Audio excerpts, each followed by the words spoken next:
দারুণ একটি রেসিপি নিয়ে আপনাদের সামনে হাজির হলাম আমি হোম কুকিং চ্যানেল থেকে।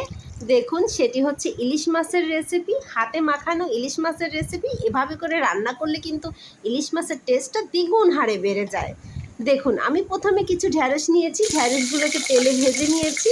দেখুন, এভাবে করে রান্না করবেন, দেখবেন খুবই মজা লাগে। একদিন রান্না করেই দেখবেন।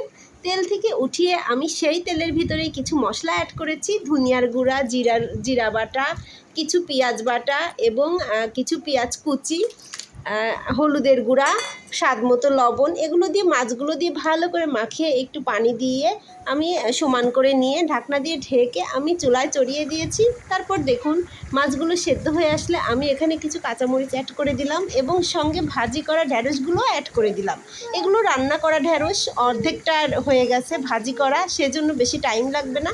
এভাবে করে যে কেউ দারুণভাবে রান্না করে ফেলতে পারেন কম সময়ে। যাদের হাতে একদমই সময় নেই, এভাবে করে রান্না করে দেখবেন, কম সময়ে দারুণ একটি তরকারি হয়ে যায়।